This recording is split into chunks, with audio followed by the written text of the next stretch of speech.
ദൈവനാമത്തോട് മാറാട്ടെ. ഒരിക്കൽ കൂടി നമുക്ക് സെഫന്യാവിൻ്റെ പുസ്തകം ക്രമമായിട്ട് പഠിക്കാനൊരു അവസരം ദൈവം നൽകി. കഴിഞ്ഞ തവണ നമ്മൾ ചിന്തിച്ച വിഷയം ഇതായിരുന്നു: the destructive influence of idolatry among God's people who should be imaging God. ദൈവത്തിൻ്റെ പ്രതിനിധികളാകേണ്ട ജനം, അവരുടെ ഇടയിൽ വിഗ്രഹാരാധനയുടെ നാശകരമായിട്ടുള്ള സ്വാധീനം എന്താണെന്നുള്ളതാണ് നമ്മൾ കഴിഞ്ഞ തവണ ഡിസ്കസ് ചെയ്തത്. നമ്മൾ ഇന്ന് ഡിസ്കസ് ചെയ്യാൻ പോകുന്ന വിഷയം, ഇതേ പുസ്തകത്തിൽ തന്നെ ഒരു ടൈറ്റിൽ അത് കൊടുക്കാമെങ്കിൽ അത് ഇതാണ്: the upcoming judgment for idol worship and the right response to such a warning. ദൈവം വിഗ്രഹാരാധന എന്നുള്ള വിഷയത്തോടുള്ള ബന്ധത്തിലുള്ള ന്യായവിധിയുടെ ഒരു വെളിപ്പാട് ജനത്തിന് കൊടുക്കുമ്പോൾ ആ വെളിപ്പാടിനോട് എങ്ങനെയാണ് ശരിയായ രീതിയിൽ പ്രതികരിക്കേണ്ടത് എന്നുള്ള കാര്യമാണ് നമ്മളിന്ന് കേൾക്കാൻ പോകുന്നത്. ചുരുക്കം ചില രാജാക്കന്മാരൊഴികെ, അതായത് യഹൂദ ദേശത്ത് ചുരുക്കം ചില രാജാക്കന്മാരൊഴികെ, അല്ലെങ്കിൽ അവരൊന്ന് മാറ്റി നിർത്തിയാൽ ബാക്കി എല്ലാവരും തുറന്ന വിഗ്രഹാരാധികളായിരുന്നു എന്നുള്ളത് നമുക്ക് കാണാൻ സാധിക്കും. പഴയ നിയമം ഒന്ന് വായിച്ചു നോക്കിയാൽ നമുക്കത് മനസ്സിലാകും. പ്രത്യേകിച്ച് ഈ സെഫന്യാവ് ഈ പുസ്തകം എഴുതുന്ന ആ ഒരു കാലഘട്ടം നമ്മൾ പരിശോധിച്ച് നോക്കിയാൽ 60 വർഷത്തിൽ കൂടുതൽ ഭരിച്ചിരുന്ന 2 രാജാക്കന്മാർ ഈ കാലഘട്ടത്തിന് മുമ്പുണ്ടായിരുന്നു. അതായത് യോശിയാവിൻ്റെ കാലഘട്ടത്താണ് ഇത് എഴുതുന്നത്. 1-ാമത്തെ അധ്യായം 1-ാമത്തെ വാക്യം. യോശിയാവിൻ്റെ പിതാവായ ആമോനും അതിനു മുമ്പുണ്ടായിരുന്ന മനശ്ശെയും, ഇവർ 2 പേരും കൂടെ ഭരിച്ചപ്പോൾ ദേശത്തെ വിഗ്രഹാരാധനയിലേക്ക് ആഴത്തിലേക്ക് കൊണ്ടുപോയി. ഒരിക്കലും തിരിച്ചു വരാൻ പറ്റാത്ത രീതിയിലുള്ള ഒരു ആഴത്തിലേക്കാണ് ഈ 2 രാജാക്കന്മാർ ഈ ദേശത്തെ കൊണ്ടുപോയത്. അതുകൊണ്ട് തന്നെ അതിൻ്റെ പരിണതഫലം ഇനി ആർക്കും തടുക്കുവാൻ സാധിക്കത്തില്ല. അത് വരിക തന്നെ ചെയ്യും. അത് കുറച്ച് വർഷങ്ങളുടെ ഒരു കാത്തിരിപ്പ് മാത്രമേ ഇനി ഉള്ളൂ. അപ്പോൾ യോശിയാവിന് മുമ്പുള്ള രാജാക്കന്മാരെ 2 പേര് ദൈവത്തെ അനുസരിച്ചില്ലെന്ന് മാത്രമല്ല, യോശിയാവിൻ്റെ മക്കളും ദൈവത്തിൻ്റെ വഴികളിൽ നടന്നിട്ടുമില്ല. ഈ 2 കാര്യങ്ങളോട് ചേർത്ത് വെക്കുമ്പോൾ യോശിയാവിൻ്റെ വാഴ്ച നല്ലതാണെങ്കിലും അത് ഈ വരാൻ പോകുന്ന ന്യായവിധിയെ തടുക്കാൻ മാത്രമുള്ള അത്രയും കാലയളവില്ല അതിന്. ഓക്കെ, നമുക്കിനി ആദ്യമായിട്ട് 1-ാമത്തെ അധ്യായത്തിൻ്റെ 7-ാമത്തെ വാക്യം ശ്രദ്ധിക്കാം. ഒന്ന് വായിക്കാവോ?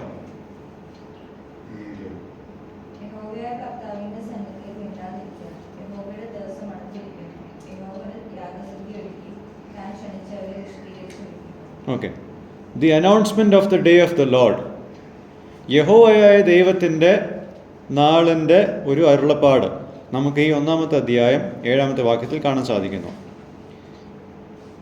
ഇത് ദൈവം തൻ്റെ ശത്രുക്കളെ ന്യായം വിധിക്കുന്ന ഒരു സമയത്തെ പറ്റിയുള്ളൊരു അരുളപ്പാടാണ്. 7-ാമത്തെ വാക്യത്തിൽ താൻ ചെയ്യാൻ പോകുന്ന കാര്യങ്ങൾ ഒരു യാഗമായിട്ട് അല്ലെങ്കിൽ ഒരു വിരുന്നായിട്ടാണ് താൻ അതിവിടെ അവതരിപ്പിച്ചിരിക്കുന്നത്. As A sacrifice and as A covenant meal, ഒരു ഉടമ്പടിയിലുള്ള ഒരു വിരുന്ന് ദൈവം ഒരുക്കാൻ പോകുന്നു. ഓക്കെ,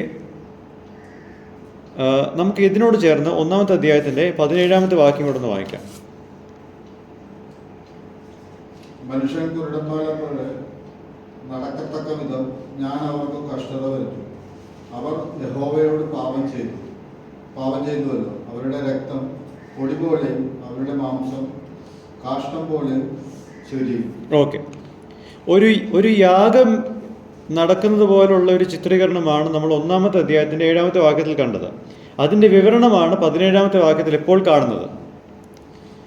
അപ്പോൾ ഇത്രയും ഗ്രാഫിക് ആയിട്ടുള്ള ഒരു ഇമേജ്, ഒരു മൃഗത്തെ കൊന്ന് വലിച്ചു കീറി അതിൻ്റെ ആന്തരിക അവയവങ്ങളെല്ലാം എടുത്തു മാറ്റി വെക്കുന്ന ഒരു ചിത്രീകരണം,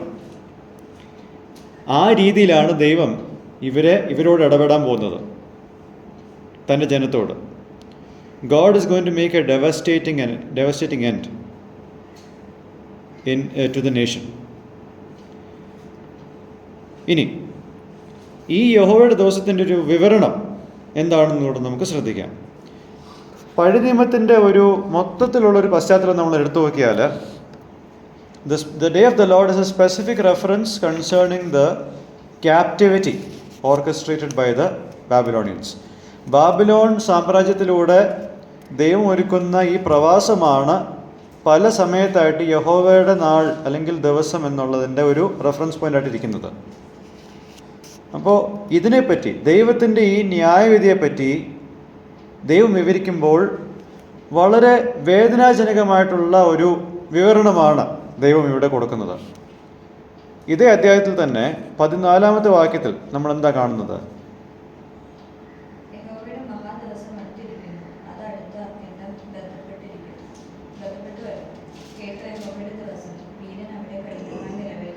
ഓക്കെ, അത് വളരെ വളരെ അടുത്തിരിക്കുന്നു. എന്ന് വെച്ചാൽ യോശിയ രാജാവ് എത്രത്തോളം ഒരു ഉണർവ് കൊണ്ടുവരാൻ ശ്രമിച്ചിട്ട് പോലും അതിനെ തടുക്കുവാൻ മാത്രം അത്രയും ശക്തിയോടെയാണ് ഇത് വരുന്നത്. God is not going to delay his judgment for the load of atrocities and disobedience committed by them. ഒരുപാട് അനുസരണക്കേടും പാപങ്ങളും ചെയ്ത് കൂട്ടുന്ന ഈ ദേശത്തിനെ ദൈവം ന്യായം വിധിക്കുമ്പോൾ അത് ദൈവം ഇനിയും വൈകിപ്പിക്കുന്നില്ല. പിന്നെ ഈ ദിവസത്തിൻ്റെ ശബ്ദം അതെങ്ങനെയാണെന്നും കൂടെയാണ് ഈ വാക്യത്തിൽ പറയുന്നത്. 14-ാമത്തെ വാക്യത്തിൽ അതിൻ്റെ ശബ്ദത്തെ പറ്റി എന്താ പറഞ്ഞിരിക്കുന്നത്? എന്ന് വെച്ചാൽ വീരന്മാർ പോലും അത്യന്തം നിലവിളിക്കത്തക്ക രീതിയിലുള്ള അത്രയും ഭീകരത ഈ ഒരു ക്രിയയിലുണ്ടാവും. ബലഹീനന്മാരായിട്ടുള്ള ആൾക്കാർ മാത്രമല്ല കഷ്ടപ്പെടുന്നത്, ഈവൻ വീരന്മാർ പോലും, ദേശത്തെ ശക്തിമാന്മാരായിട്ടുള്ള ആൾക്കാർക്ക് പോലും ഇതിനെ തടുക്കുവാൻ സാധിക്കാത്തടത്തോളം അത്രത്തോളം ഭീകരമാണിത്. പിന്നെ 15-ാമത്തെ വാക്യത്തിൽ അത് ദൈവത്തിൻ്റെ കോപത്തിൻ്റെ ഒരു പ്രദർശനമാണ്. ഒന്ന് വായിച്ച ആ വാക്യം.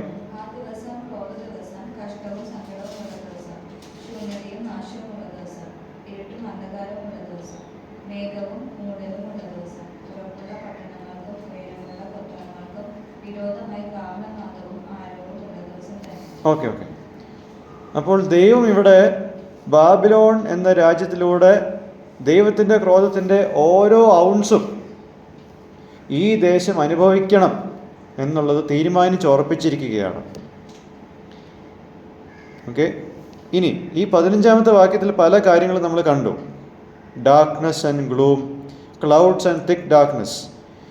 ഇതുപോലുള്ള പാരലായിട്ട് ഈ കാര്യങ്ങൾ പറയുന്നത് ഇത് ഉറപ്പാണെന്നുള്ളത് പറയാൻ വേണ്ടിയിട്ട്, ഇത് ആവർത്തിച്ചാണ് ഈ കാര്യങ്ങൾ പറയുന്നത്. ഇവിടെ ഒരു കാര്യം ശ്രദ്ധിക്കണം, മേഘങ്ങളും അന്ധകാരവും എന്നുള്ളത് നിങ്ങൾ കാണുന്നുണ്ട് അല്ലേ? ഓക്കെ, പഴയ നിയമത്തിൽ എവിടെയാണ് ഈ ഒരു പശ്ചാത്തലം എന്നുള്ളത് ഇതിനു മുമ്പ് കണ്ടിട്ടുള്ളത്? ആവർത്തന പുസ്തകം 5-ാമത്തെ അധ്യായത്തിൻ്റെ 1 മുതൽ 22-ാമത്തെ വാക്യം വരെ ദൈവം ആ 10 കൽപ്പനകൾ കൊടുക്കുമ്പോൾ അവിടെയും ഇത് തന്നെയാണ് സാഹചര്യം. അന്ധകാരവും മേഘാവൃതമായിട്ടുള്ള ഒരു അന്തരീക്ഷത്തിലാണ് ദൈവം തൻ്റെ ജനത്തിനോട് തൻ്റെ ഉടമ്പടി ചെയ്യുന്നത്. അതേ കാര്യം തന്നെയാണ് ഇവിടെ ദൈവം പറയുന്നത്. എന്ന് വെച്ചാൽ ദൈവം യഹൂദ ദേശത്തെ ശിക്ഷിക്കുമ്പോൾ അതെന്ത് ഓർമ്മപ്പെടുത്തിയായിരിക്കും ശിക്ഷിക്കുന്നത്? അന്ന് ന്യായപ്രമാണം കൊടുത്തപ്പോൾ മേഘങ്ങളും ഇരുട്ടുമുള്ളതുപോലെ ഇവിടെ ന്യായവിധി കൊടുക്കുമ്പോഴും മേഘങ്ങളും ഇരുട്ടും ഉണ്ടാവും. അതായത് ആ ന്യായപ്രമാണത്തെ മുൻനിർത്തിക്കൊണ്ടായിരിക്കും ദൈവം ഈ ശിക്ഷാ നടപടി നടപ്പിലാക്കുന്നത്. ആ ന്യായപ്രമാണങ്ങൾ ഇവർക്കെതിരെ സാക്ഷ്യം പറയും, അല്ലാതെ ചുമ്മാ ദേഷ്യം കാണിക്കുന്നതല്ല ദൈവം. അതിന് തക്കതായ കാരണങ്ങളാണ് ഈ മേഘങ്ങളും അന്ധകാരവും വെളിപ്പെടുത്തി പറയുന്നത്. ഇനി 16-ാമത്തെ വാക്യത്തിൽ അവിടെ എന്താ ഉള്ളത്? കാഹളത്തിൻ്റെ ഒരു പരാമർശമില്ലേ? നോക്കി. ഉറപ്പുള്ള പട്ടണങ്ങൾക്കും ഉയരമുള്ള കൊത്തളങ്ങൾക്കും വിരോധമായി കാഹളനാദവും ആരവവും ഉള്ള ദിവസം തന്നെ. ഓക്കെ, ഈ കാഹളനാദവും ഈ കാര്യങ്ങളെല്ലാം സീനായി പർവ്വതത്തിലും ഉണ്ടായിരുന്നു. ഈ 16-ാമത്തെ വാക്യവും ആ ഉടമ്പടിയുടെ ഒരു ഓർമ്മപ്പെടുത്തലാണ് ഇവിടെ കൊടുക്കുന്നത്. All these things stand against the lofty cities and fortified areas. ഉയരമുള്ള പട്ടണങ്ങൾക്കും കോട്ടകളാൽ പ്രൊട്ടക്റ്റ് ചെയ്യപ്പെട്ട ഈ സ്ഥലങ്ങൾക്കെല്ലാം എതിരെ നിൽക്കുന്നതാണ് ഇവരുടെ ക്രിയകളും ദൈവത്തിൻ്റെ ന്യായവിധികളും. ഓക്കെ, ഇനി നമ്മൾ കാണാൻ പോകുന്നത് ഈ യഹോവയുടെ നാളിൻ്റെ പരിണിതഫലം എന്താണ്? Effects of the day of the Lord. Babylon എന്ന സാമ്രാജ്യത്തിലൂടെ ദൈവത്തിൻ്റെ നാള് വരുമ്പോൾ അതിൻ്റെ ഇമ്പാക്റ്റ് ആ പ്രദേശത്ത് അല്ലെങ്കിൽ ആ പട്ടണത്തിലുള്ള എല്ലാവരും അത് അറിയും എന്നുള്ളതാണ് നമ്മളിവിടെ കാണുന്നത്. 10-ാമത്തെ വാക്യം നോക്കാം.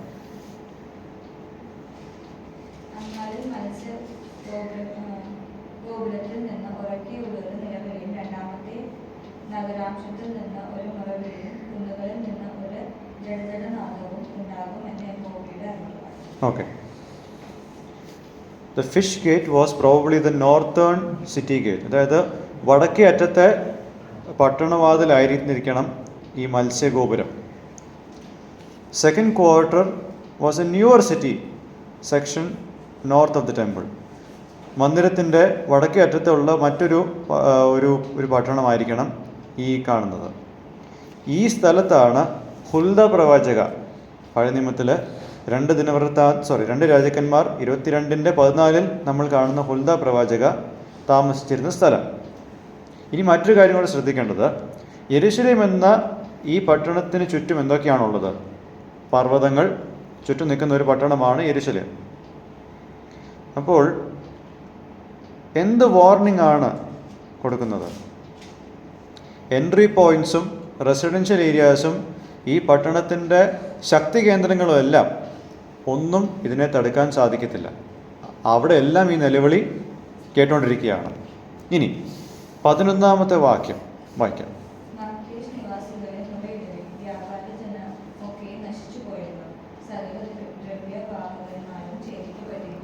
ഓക്കെ, വ്യാപാരികളെന്നാണ് നമ്മളുടെ മലയാള പരിഭാഷയിലുള്ളത്.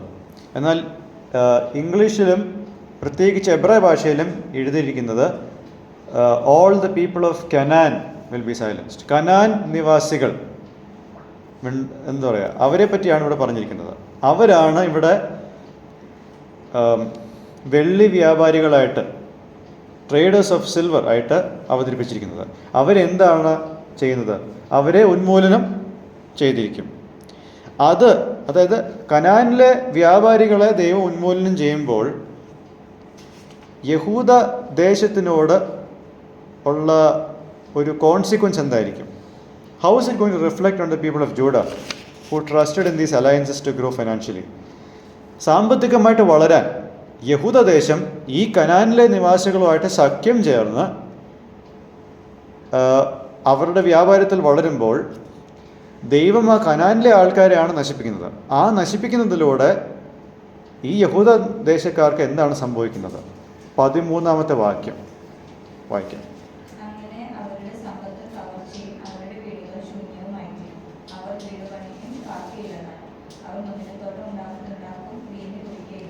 Okay, the plundering of the goods and houses will happen because of the cutting off of the traders. വ്യാപാരികളെ മുറിച്ചു മാറ്റുന്നതിലൂടെ യഹൂദദേശത്തിലെ സമ്പത്തുകളും വീടുകളും എല്ലാം കൊള്ളയടിക്കപ്പെടും. യഹോവയായ ദൈവം ബാബിലോണെ ഉപയോഗിച്ച് കനാനിലെ ആൾക്കാർ മതത്തെ വിറ്റ് പൈസയെ കൈവശപ്പെടുത്തി ഉണ്ടാക്കിയ ബിസിനസ്സുകളെല്ലാം ദൈവം തകർക്കുമ്പോൾ ആ തകർച്ച അറിയുന്നത് യഹൂദദേശത്തിലെ ആൾക്കാരാണ്. അവരുടെ സമ്പത്തുകൾ, വീടുകൾ, മുന്തിരിത്തോട്ടങ്ങൾ, ഈ അവിശുദ്ധ ബന്ധത്തിൽ ഇവർ ഉണ്ടാക്കിയ എല്ലാ സമ്പത്തും എന്താ സംഭവിക്കുന്നത്? അവർക്ക് അതെല്ലാം നശിച്ചു പോകും. അപ്പോൾ ഇതിൽ നിന്നും പഠിച്ചു വരുന്നൊരു പാഠം ഇതാണ്: those who got rich and made these things and trusted in them will loose everything. ഈ അവിശുദ്ധ ബന്ധത്തിൽ ധനവാന്മാരായി ഇതെല്ലാം സമ്പാദിച്ചു കൂട്ടിയിട്ട് അതിൽ ആശ്രയിച്ച് മുന്നോട്ട് പോയ ആൾക്കാർക്ക് എന്താണ് സംഭവിക്കുന്നത്? അതെല്ലാം നശിച്ചു പോകും, അതെല്ലാം നഷ്ടപ്പെടും. ഇതാണ് ആവർത്തന പുസ്തകം 28-ാമത്തെ അധ്യായത്തിൽ ഉടമ്പടിയെ ലംഘിച്ചാൽ ഉണ്ടാവുന്ന പരിണിതഫലം, ശാപങ്ങളെ പറ്റി ദൈവം അവിടെ പറഞ്ഞിരിക്കുന്നത് ഇവിടെ നടപ്പിലാകുന്നുണ്ട്. It's a total wipe out of everything that ensured safety and sustenance. സുരക്ഷയും സുഗമമായിട്ടുള്ള താമസവും ഉറപ്പാക്കുന്ന അല്ലെങ്കിൽ പ്രോമിസ് ചെയ്ത എല്ലാ കാര്യത്തിൻ്റെയും ഒരു ഉന്മൂലനമാണ് ഇവിടെ നടക്കുന്നത്. ഇനി അടുത്തതായിട്ട് God's judgment falls on the officials, religious leaders etcetera. ദൈവത്തിൻ്റെ ന്യായവിധി ഉദ്യോഗസ്ഥരുടെ മേലും മത നേതാക്കളുടെ മേലും ഉണ്ടാകുന്നുണ്ട്. ഇനി അടുത്തതായിട്ട് നമുക്ക് കാണുന്നത് ഇതാണ്: the inability of the inhabitants of Judah to withstand the jealous anger of the Lord. യഹോവയായ ദൈവത്തിൻ്റെ ജ്വലിക്കുന്ന കോപത്തെ, അതായത് എരിവുള്ള ഈ കോപത്തെ തടുക്കുവാൻ യഹൂദ നിവാസികൾക്ക് കഴിയത്തില്ല എന്നുള്ളതാണ് നമ്മൾ കാണുന്നത്. 18-ാമത്തെ വാക്യം, 1-ാമത്തെ അധ്യായത്തിൻ്റെ 18-ാമത്തെ വാക്യം ഒന്ന് വായിക്കാം. യഹോവയുടെ ക്രോധ ദിവസത്തിൽ അവരുടെ വെള്ളിക്കും പൊന്നിനും അവരെ രക്ഷിക്കുവാൻ കഴിയുകയില്ല. സർവഭൂമിയും അവന്റെ തീക്ഷ്ണതയ്ക്ക് ഇരയായി തീരും. സകല ഭൂവാസികൾക്കും അവൻ ശീഘ്ര സംഹാരം വരുത്തും. ഓക്കെ, അപ്പോൾ നമ്മൾ ഇങ്ങനൊരു ചോദ്യം ചിലപ്പോൾ ചോദിച്ചു പോകും: why is God so angry with Judah that he deals with them in this way? ഇപ്രകാരം ഇടപെടുവാൻ ഉള്ള രീതിയിൽ എന്തുകൊണ്ടാണ് ദൈവം ഇത്രയും കോപം കാണിക്കുന്നത്? See, the obvious reason is that God entered into a covenant with them. ഇതിൻ്റെ ഏറ്റവും വലിയ ഒരു ഉത്തരം എന്നുള്ളത് എന്താണെന്ന് ചോദിച്ചാൽ, ദൈവം ഒരു ഉടമ്പടിയിലേക്ക് പ്രവേശിച്ചു ഇവരുമായിട്ട്. ഒരു അഗ്രിമെൻ്റ് മാത്രമല്ല, ഇതൊരു ഉടമ്പടിയാണ്. ഒരു അഗ്രിമെൻറ്റിനേക്കാൾ കൂടുതൽ കൂറ് അല്ലെങ്കിൽ ഒരു അർത്ഥം ഉടമ്പടി എന്നുള്ള ഒരു കോൺസെപ്റ്റിനുണ്ട്. ആ ഒരു ബന്ധത്തിൽ ദൈവം അവരുടെ ദൈവമാകുവാൻ തിരഞ്ഞെടുക്കുമ്പോൾ ദൈവം എന്താണ് അവരിൽ നിന്നും ആഗ്രഹിക്കുന്നത്? Undivided allegiance. എന്താ പറയുക, ഒരു പൂർണ്ണ ഹൃദയത്തോടുള്ള ഒരു ബന്ധം, ഒരു അടുപ്പമാണ് ദൈവം ഈ ഒരു ബന്ധത്തിൽ ആഗ്രഹിക്കുന്നത്. The placement of prohibition of idol worship at the top of the 10 commandments is to show that God is a jealous God who does not tolerate divided loyalties. 10 കൽപ്പനകളിൽ ആദ്യത്തെ 2 കൽപ്പനകൾ, ഞാനല്ലാതെ നിങ്ങൾക്ക് വേറൊരു ദൈവം പാടില്ല, വിഗ്രഹാരാധന അരുത് എന്ന് ആദ്യമേ തന്നെ പറഞ്ഞ് ഓർപ്പിക്കുന്നത് എന്തുകൊണ്ടാണ്? ദൈവം എരിവുള്ള ദൈവമായതുകൊണ്ടും പാതി മനസ്സോടെ ഒരാൾ ദൈവത്തിൻ്റെ അടുക്കിലേക്ക് വരാൻ പാടില്ല എന്നുള്ളത് ശഠിക്കുന്നത് കൊണ്ടുമാണ്. So he's A jealous God. അപ്പോൾ നിങ്ങളും ഞാനും ഒക്കെ ചിന്തിക്കും, ജലസി എന്നുള്ളത് ഒരു നെഗറ്റീവ് ഇമോഷൻ അല്ലേ എന്നുള്ളത്. എൻ്റേതല്ലാത്തൊരു കാര്യത്തിന് ജലസ് ആവുമ്പോൾ അത് റോങ് ആണ്.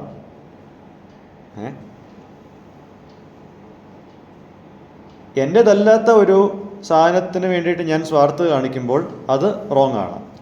പക്ഷേ എനിക്ക് കിട്ടേണ്ട സ്നേഹം ഒരാൾ വേറൊരാൾക്ക് കൊടുത്താൽ അതിന് റോങ് അല്ല, അത് റോങ് അല്ല. ദൈവം എൻ്റെ ദൈവമാണെങ്കിൽ എൻ്റെ സ്നേഹം ദൈവത്തിനുള്ളതാണ്. ആ സ്നേഹം ഞാൻ വേറൊരാൾക്ക് അല്ലെങ്കിൽ വേറൊരു വ്യക്തിക്ക് അല്ലെങ്കിൽ വേറൊരു സാധനത്തിന് കൊടുത്താൽ God is all right to be jealous there. അതാണ് നമ്മൾ മനസ്സിലാക്കേണ്ടത്. When God displays his anger that comes out of his jealousy, nothing that man has trusted and treasured comes to man's aid against God's judgment. ഈ എരിവിൽ നിന്നും ദൈവം തൻ്റെ കോപത്തെ നമ്മളോട് കാണിക്കുമ്പോൾ അല്ലെങ്കിൽ മനുഷ്യനോട് കാണിക്കുമ്പോൾ, മനുഷ്യൻ എന്തിലൊക്കെയാണോ ആശ്രയിച്ചത് അല്ലെങ്കിൽ മനുഷ്യൻ എന്തൊക്കെയാണ് ഹൃദയത്തിൽ സ്വരുക്കൂട്ടി വെച്ചത്, അതൊന്നും ദൈവത്തിൻ്റെ ന്യായവിധിയെ തടുക്കുവാൻ നമ്മളെ സഹായിക്കത്തില്ല. ഒരു പരിധിവരെ കേരളത്തിലെ ആൾക്കാർക്ക് ദൈവമില്ലാത്ത ഒരു സമൂഹമായിട്ട് ഇപ്പോൾ മാറിക്കൊണ്ടിരിക്കുകയാണ്. ഭൗതിക തലത്തിൽ മാത്രം ചിന്തിക്കുന്ന ഒരു സമൂഹമായിട്ട് നമ്മളുടെ സംസ്ഥാനം ഇപ്പോൾ മാറിക്കൊണ്ടിരിക്കുകയാണ്. നിരീശ്വരവാദികളും ഒക്കെ വളർന്നു വരുന്ന ഒരു സാഹചര്യം. ഓക്കെ, അപ്പോൾ അങ്ങനെ ഉള്ള ഒരു സമൂഹത്തിൽ ദൈവം തന്നെ ന്യായവിധിയെ പല രീതിയിലുമാണ് പ്രകടിപ്പിക്കുന്നത്. പ്രകൃതി ദുരന്തങ്ങളിലൂടെ. ഓക്കെ, ഒരു 6 വർഷം മുമ്പുണ്ടായ പ്രളയം നമ്മൾ എന്താണ് പഠിപ്പിച്ചത്?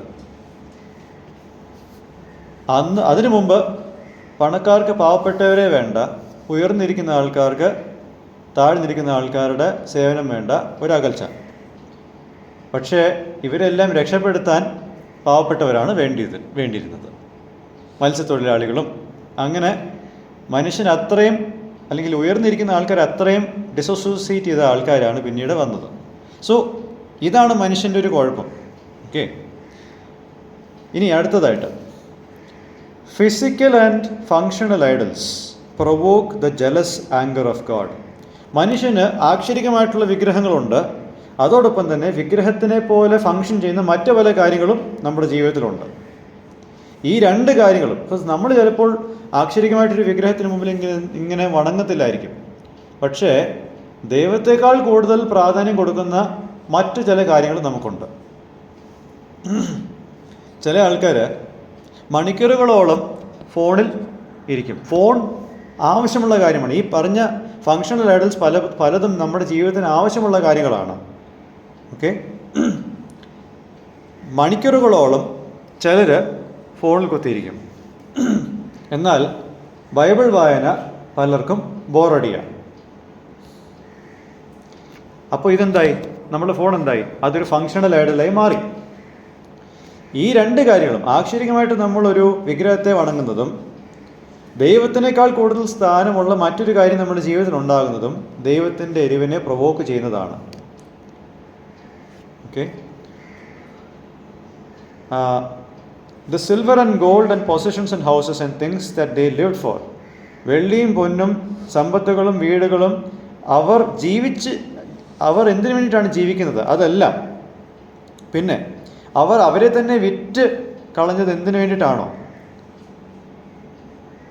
ഓക്കെ, അതിനെപ്പറ്റിയാണ് ഇവിടെ നമ്മൾ സംസാരിക്കുന്നത്.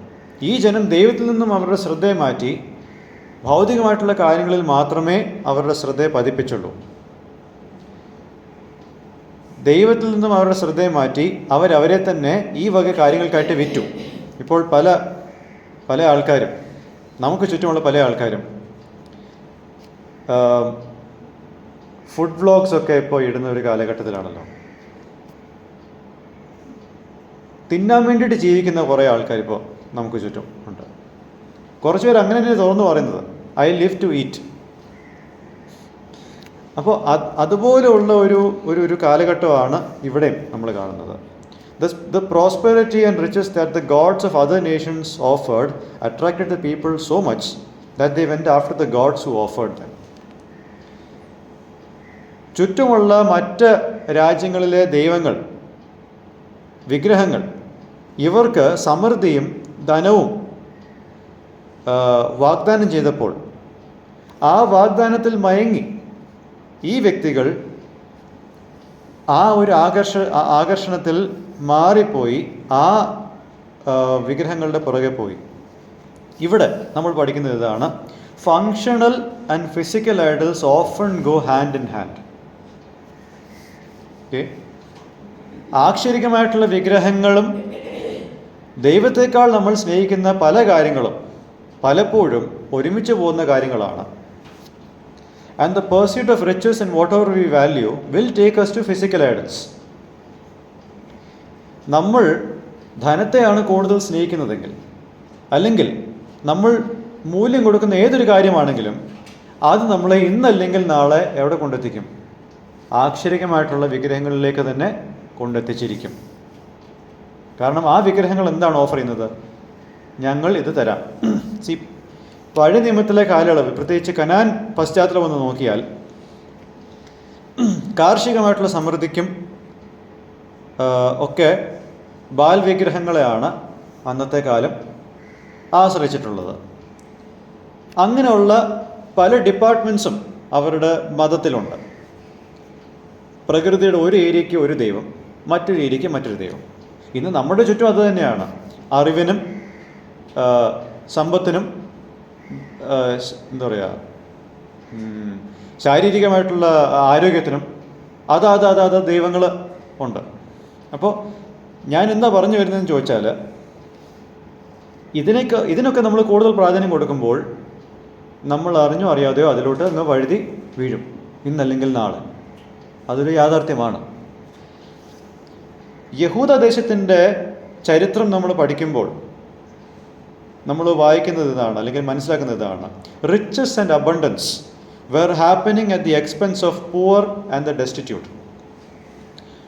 പാവപ്പെട്ടവരുടെയും നിസ്സഹായരായിട്ടുള്ള ആൾക്കാരെയൊക്കെ ബലിയാടാക്കിയാണ് ആൾക്കാർ ധനവാന്മാർ ആയിക്കൊണ്ടിരുന്നത്. Dishonest ways were the norm. അവിഹിത മാർഗത്തിലൂടെ പണം സമ്പാദിക്കുന്നത് ഒരു സാധാരണ കാര്യമായിട്ട് മാറി അന്ന്. സഹജീവികളോട് യാതൊരു സ്നേഹവുമില്ലാത്ത ഒരു കാലയളവാണിത്. അപ്പോൾ ദൈവം തൻ്റെ ഈ ന്യായവിധിയെ പറ്റി ഘോഷിക്കുമ്പോഴും അതിൻ്റെ എഫക്റ്റിനെ പറ്റി യഹൂദ ദേശത്തോട് പറയുമ്പോഴും യഹൂദയ്ക്ക് ഇതിനെ തടുക്കുവാൻ സാധിക്കത്തില്ലെന്നുള്ളതും ദൈവം ഇതെല്ലാം തൻ്റെ എരിവിലാണ് ചെയ്യുന്നതെന്നുള്ളതും നേർക്കുനേർ ദൈവം വരുമെന്നുള്ളതും പറയുമ്പോൾ എപ്രകാരമുള്ള ഒരു പ്രതികരണമാണ് ദൈവം യഹൂദ ദേശത്തിൽ നിന്നും ആഗ്രഹിക്കുന്നത്? അത് ശ്രദ്ധിക്കാൻ 2-ാമത്തെ അധ്യായത്തിൻ്റെ 1 മുതൽ 3 വരെയുള്ള വാക്യങ്ങളൊന്ന് വായിക്കാം.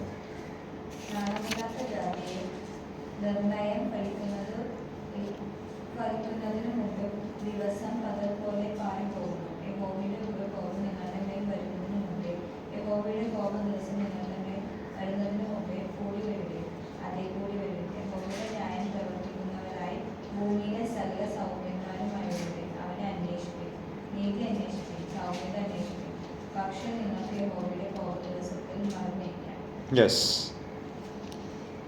The response of the nation of Judah that God seeks for. ദൈവം ആഗ്രഹിക്കുന്ന ഒരു പ്രതികരണം, അതാണ് നമ്മളിവിടെ കാണുന്നത്. സെഫന്യാവ് തൻ്റെ സദസ്സിനോട് ശരിയായ രീതിയിൽ ദൈവത്തോട് പ്രതികരിക്കണം എന്നുള്ളത്. അതായത് വരാൻ പോകുന്ന ന്യായവിധിയുടെ വെളിച്ചത്തിൽ ശരിയായ രീതിയിൽ ദൈവത്തോട് പ്രതികരിക്കണം. എന്താണ്? ആ ഒരു ശിക്ഷാ നടപടി ആരംഭിക്കുന്നതിന് മുമ്പ് നിങ്ങളെല്ലാവരും ഒരുമിച്ച് വരണം. നാണക്കേടിൽ ജീവിക്കുന്ന ഒരു സമൂഹമാണ് യഹൂദദേശം. ഇപ്പോൾ ഓ നേഷൻ വിത്തൗട്ട് ഷെയിം, നാണമില്ലാത്ത ജനമേ, നിങ്ങളുടെ ക്രിയ നിമിത്തം നിങ്ങൾക്ക് വരാൻ പോകുന്ന ന്യായവിധിയെ ശരിയായ രീതിയിൽ കാണണമെന്ന് നിങ്ങൾ. ദൈവം ഇനിയും തൻ്റെ ന്യായവിധിയെ ദീർഘിപ്പിക്കുന്നില്ല എന്നുള്ളൊരു അവസ്ഥ എത്തിച്ചേർന്നുവെങ്കിലും ദൈവം എപ്പോഴും മാനസാന്തരത്തിനായിട്ടുള്ള അവസരം നിങ്ങൾക്ക് തരുന്നുണ്ട് തൻ്റെ കൃപയാൽ. അപ്പോൾ നമുക്കുള്ള പാഠം ഇതാണ്: God is still proving that he's A covenant keeping God. ദൈവം ഉടമ്പടി പാലിക്കുന്ന ദൈവമാണെന്ന് ഇപ്പോഴും താൻ തെളിയിച്ചുകൊണ്ടിരിക്കുകയാണ്. കാരണം എന്നുവെച്ചാൽ അന്ന് ദൈവം എങ്ങനെയാണ് വെളിപ്പെടുത്തിയത്? മരുഭൂമിയിൽ താൻ ഉടമ്പടി പാലിക്കുന്നവനാണ് അന്നും ഇന്നും. പിന്നെയും ഈ മഹത്വധാരിയായ ദൈവത്തെ ത്യജിച്ച് ദൈവമല്ലാത്തതിൻ്റെ പുറകിൽ ഇവർ പൊയ്ക്കൊണ്ടിരിക്കുകയാണ്. അപ്പോൾ എല്ലാവരും കൂടി വരണമെന്നുള്ള ഒരു പ്രബോധനം ഇവർക്ക് കൊടുക്കുമ്പോൾ അതിൽ ചില ക്രിയകളുണ്ട്. ജനമെന്ന നിലയിൽ ഇവർ ചെയ്യേണ്ട കാര്യങ്ങളുണ്ട്. 1, യഹോവയെ അന്വേഷിക്കണം. മനസ്സിലാക്കേണ്ട ഒരു കാര്യം, ഇവിടെ എല്ലാവരും വിശ്വാസത്യാഗികളല്ല. Not everyone was an apostate. യഹൂദ ദേശത്തിൽ ദൈവത്തെ ഭയക്കുന്ന ഒരു ശേഷിപ്പുണ്ട്. ദൈവത്തിൽ ആശ്രയിച്ച് ദൈവത്തിൽ വിശ്വസിക്കുന്ന ഒരു ശേഷിപ്പ് ഉണ്ട്. 3-ാമത്തെ വാക്യത്തിൽ ആരാണ് യഹോവയെ അന്വേഷിക്കുന്നത്?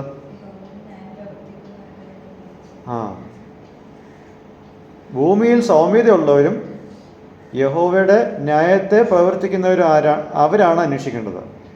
Okay. The seeking of the Lord is expected from the ones who are willing to acknowledge their inadequacies to measure up to the standard that God demands. ദൈവം ആഗ്രഹിക്കുന്ന മാനദണ്ഡത്തിനോട് എത്തിച്ചേരുവാൻ സാധിക്കുന്നില്ല എന്ന് തുറന്നു പറയുന്ന ആൾക്കാരിൽ നിന്നുമാണ് ദൈവം ഈ യഹോവയെ അന്വേഷിക്കുന്ന ക്രിയ ആഗ്രഹിക്കുന്നത്. അവരോടുള്ള ബന്ധത്തിൽ ദൈവം പറയുന്നത്, നിങ്ങളുടെ ഒബീഡിയൻസ് ഞാൻ പ്രോത്സാഹിപ്പിക്കുന്നു. ഈ ബഹുഭൂരിപക്ഷം വിശ്വാസത്യാഗികളുടെ ഇടയിൽ വിശ്വാസം ഇപ്പോഴും മുറുകെ പിടിച്ചുകൊണ്ട് നിൽക്കുന്ന നിങ്ങളോടാണ് ഞാൻ പറഞ്ഞത്, നിങ്ങൾ ദൈവത്തെ അനുസരിക്കാൻ ഇനിയും മുൻകൈ എടുക്കണം. നിങ്ങൾ അനുസരിക്കാൻ മുൻകൈ എടുക്കുമ്പോൾ ദൈവത്തോട് നടക്കാത്ത ആൾക്കാർക്ക് നിങ്ങളെ കണ്ട് ദൈവത്തെ പിൻഗമിച്ച് വിഗ്രഹങ്ങളെ ത്യജിക്കാനുള്ള ഊർജം കിട്ടും. We see that happening. അത് നമ്മൾ കാണുന്നുണ്ട്. എങ്ങനെയാണ്? യോശിയാവ് മന്ദിരത്തിൽ തൻ്റെ 18-ാം വർഷത്തിൻ്റെ, അതായത് വാഴ്ചയിലെ 18-ാം വർഷത്തിൽ എന്താണ് മന്ദിരത്തിൽ കണ്ടെത്തിയത്? ന്യായപ്രമാണം അതിൻ്റെ ഉള്ളിൽ കണ്ടെത്തി. എന്നിട്ട് തൻ്റെ വസ്ത്രത്തെ കീറി. എന്ന് വെച്ചാൽ ദൈവം യഹൂദയോട് എത്രമാത്രം കോപം കാണിക്കുന്നു എന്നുള്ളതിനെ മനസ്സിലാക്കിയപ്പോൾ താൻ തന്നെ വസ്ത്രത്തെ കീറി എന്നുള്ളതാണ് നമ്മളവിടെ കാണുന്നത്. അങ്ങനെ റിഫോംസിൻ്റെ ആക്ഷൻസ് താൻ ചെയ്യുന്നുണ്ട്. 2 ദിനവൃത്താന്തം 34-29 മുതൽ 30 വരെ. അതൊന്നും നമ്മളിപ്പോൾ വായിക്കേണ്ട. ആ ഭാഗം പറയുന്നത് ശമൂവേൽ ജീവിച്ചിരുന്ന കാലം മുതൽ ഇതുപോലൊരു പെസഹ അവിടെ നടന്നിട്ടില്ലെന്നുള്ളതാണ്. അതായത് ശമൂവേൽ എപ്പോഴാണ് ജീവിച്ചത്? അവിടുന്ന് ഒത്തിരി വർഷങ്ങൾക്ക് ശേഷം, ശമൂവേൽ കഴിഞ്ഞിട്ട് ശൗല്, ദാവീദ് മുതൽ ഇങ്ങനെ വന്ന് ഏകദേശം ഒരു 100-300 വർഷത്തിൻ്റെ ഒരു കാലയളവിൽ ഇതുപോലൊരു പെസഹ ആരും ആചരിച്ചിട്ടില്ലെന്നും പറയുന്നുണ്ട്. ഓക്കെ, അപ്പോൾ ദേശത്തിൽ സൗമ്യതയോടെ നടക്കുന്ന വ്യക്തികളിൽ ഒരാളാണ് യോശിയാവ്. അപ്പോൾ ഇദ്ദേഹം എക്സ്പെക്റ്റ് ചെയ്തത് ഇദ്ദേഹത്തിൻ്റെ അനുസരണത്തിലൂടെ മറ്റുള്ളവരും അനുസരണത്തിൽ പ്രോത്സാഹിതരാകും എന്നുള്ളതാണ്. അടുത്തതായിട്ട് സീക്ക് റൈച്ചസ്നെസ്, നീതിയെ അന്വേഷിക്കണം. So it is to seek correct living in relation to God and humanity. Following God's will revealed in His commands. ശരിയായ രീതിയിൽ ദൈവത്തോടുള്ള ബന്ധത്തിൽ ശരിയായ രീതിയിലും മനുഷ്യരോടുള്ള ബന്ധത്തിൽ ശരിയായ രീതിയിലും ജീവിക്കുന്നത് എങ്ങനെയാണെന്ന് അന്വേഷിച്ച് ദൈവത്തിൻ്റെ കൽപ്പനകളിൽ ഉള്ള ദൈവത്തിൻ്റെ ഹിതത്തെ പിൻഗമിക്കുന്നതാണ് നീതി എന്ന് പറയുന്നത്. പിന്നെ സീക്ക് ഹ്യൂമിലിറ്റി, സൗമ്യതയെ അന്വേഷിക്കണം. God expects that continual humility is exhibited by those who are doing God's commands. സൗമ്യത എന്ന് പറയുമ്പോൾ തന്നെപ്പറ്റി എപ്പോഴും ദൈവത്തിൻ്റെ വെളിച്ചത്തിൽ കാണുകയും സത്യസന്ധമായ രീതിയിൽ എന്താ പറയുക അത് അംഗീകരിക്കുകയും ചെയ്യുന്ന ഒരാളാണ് സൗമ്യം. അല്ലാതെ എപ്പോഴും തല കുനിച്ച് ഒന്നും മിണ്ടാതിരിക്കുന്ന ഒരാളല്ല സൗമ്യം. അങ്ങനല്ല. സൗമ്യത എന്ന് പറയുമ്പോൾ ദൈവത്തിൻ്റെ കണ്ണിൽ ഞാൻ എങ്ങനെയാണ് ജീവിക്കുന്നത്, ദൈവത്തിൻ്റെ കണ്ണിൽ നിന്നുകൊണ്ട് ഞാൻ എന്നെ തന്നെ കാണുമ്പോൾ ആണ് ഞാൻ സൗമ്യത കാണിക്കുന്നത്. ആ ഒരു കാര്യം കാണിക്കണം. സെഫന്യാവ് ഇവിടെ രേഖപ്പെടുത്തുന്നത് യഹോവയുടെ നാളിനെ പറ്റിയുള്ള അരുളപ്പാട് ലഭിച്ചിട്ട് ശരിയായ രീതിയിൽ സകല ദേശക്കാരും പ്രതികരിച്ചാൽ ഒരു പക്ഷേ ഇവർക്ക് ദൈവത്തിൻ്റെ കോപത്തിൽ നിന്നും ഒരു മോക്ഷം ലഭിക്കും. അപ്പോൾ ഇവിടെ ഞാൻ അവസാനമായിട്ട് പറയുന്ന ഒരു ലെസൺ ഇതാണ്. When God shows us our sins, our idols, our faulty behavior coming out of our preoccupation with idol worship, God also shows us the negative consequences of such a lifestyle. നമ്മുടെ പാപങ്ങളെയും നമ്മളുടെ വിഗ്രഹങ്ങളെയും നമ്മളുടെ വിഗ്രഹത്തോടുള്ള ബന്ധത്തിൽ നിന്നും വരുന്ന ശരിയല്ലാത്ത പെരുമാറ്റത്തെയും ദൈവം നമ്മളോട് കാണിക്കുമ്പോൾ അതിനോടൊപ്പം തന്നെ ഇതുപോലുള്ളൊരു ജീവിതശൈലി ഇനിയും തുടർന്നാൽ എന്ത് നാശമാണ് വരുന്നതെന്നുള്ളതും കൂടി ദൈവം നമ്മളെ കാണിക്കും. അത് ചെയ്യുമ്പോൾ ദൈവം അത് ചെയ്യുന്നത് താൻ കൃപാലുവായ ദൈവമായതുകൊണ്ടാണ്. ഈ അപ്പനമ്മമാർ മക്കളോട് എടാ നീ പോകുന്ന പോക്ക് അത്ര ശരിയല്ല, നിനക്ക് എന്തെങ്കിലും ശരിയായി മോശമായിട്ടുള്ള കാര്യം സംഭവിക്കുമെന്ന് പറയുമ്പോൾ പലപ്പോഴും പിള്ളേർ അതിനെ എങ്ങനെ കാണുന്നത്? വളരെ നെഗറ്റീവായിട്ടാണ് അതിനെ കാണുന്നത്. പക്ഷേ ജീവിതം കുറച്ചുകൂടെ കണ്ടിട്ടുള്ള മാതാപിതാക്കൾ ഒരു കാര്യം മുൻകൂട്ടി പറയുമ്പോൾ അത് മക്കളെ വെറുക്കുന്നുകൊണ്ടല്ല അത് പറയുന്നത്, മറിച്ച് മക്കളെ സ്നേഹിക്കുന്നതുകൊണ്ടാണ്, കൃപ കാണിക്കുന്നതുകൊണ്ടാണ് പറയുന്നത്. ഒരു മാതാപിതാക്കൾക്കും മക്കൾ മോശമായ രീതിയിൽ കടന്നുപോയി ഉള്ള തിക്ത അനുഭവങ്ങളെല്ലാം അനുഭവിക്കണമെന്നുള്ളത് ആഗ്രഹിക്കുന്നവരല്ല നല്ല മാതാപിതാക്കന്മാർ. അതുകൊണ്ടാണത് പറയുന്നത്. അതുതന്നെയാണ് ഇവിടെ ദൈവം ഇതെല്ലാം ഇവരോട് പറയുന്നത്.